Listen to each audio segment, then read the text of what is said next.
When you do the cancellation of removal, will I have to go in front of a judge at some point? Yes. So cancellation of removal, Lupita, is only in front of a judge. You can't file an affirmative cancellation of removal. It's not possible. So you're only going to be filing la ley de 10 años or cancellation of removal if you're in front of an immigration judge defending yourself from a deportation.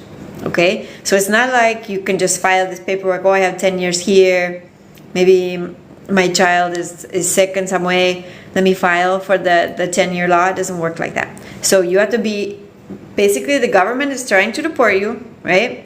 They have a government lawyer trying to deport you. That's their only goal, is kick you out of the country. And then you have a chance before the immigration judge to say, hey, you can't deport me because this is my defense, right? My defense is cancellation of removal. My defense is I have a U.S. citizen spouse or child or parent, right? I have 10 years in the country.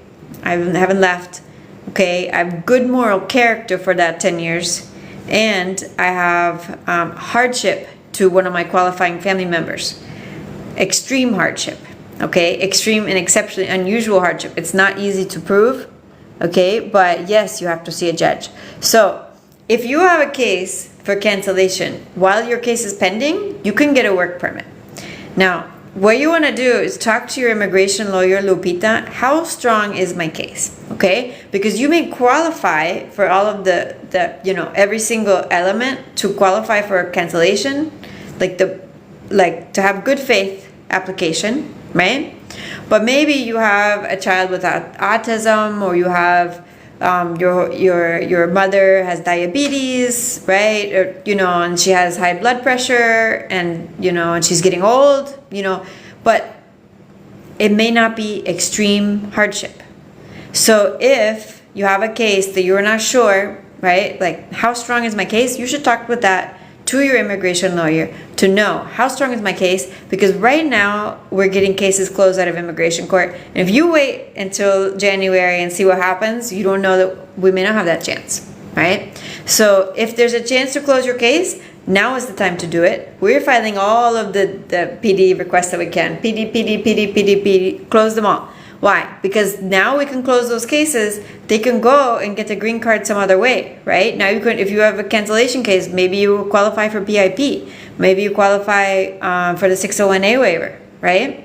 So we need to see if there's another way that is not in front of the judge, which, right, you're not going to judge's door. He can only say yes or deported. That's it. He can't say maybe. He can't say I like you. He can't say, well, you're a good person. No, he can't. The only person who can consider, like, if you're a good person and if you've been here all this time and your family and is the trial attorney if you do a prosecutorial discretion. Okay? So if you don't have a very strong case for cancellation, and to be honest, not everybody does, and even those who do, they only give out so many each year, and so there's like a long backlog to get cancellation. So you should talk to your lawyer about whether or not you can qualify for prosecutorial discretion. And we do those cases all the time. If you want our help, we love to do prosecutorial discretion because we're actually very successful with that. If you want to reach out to us, we have a great strategy. It's 305-501-0783, and we can give you a meeting to talk about it.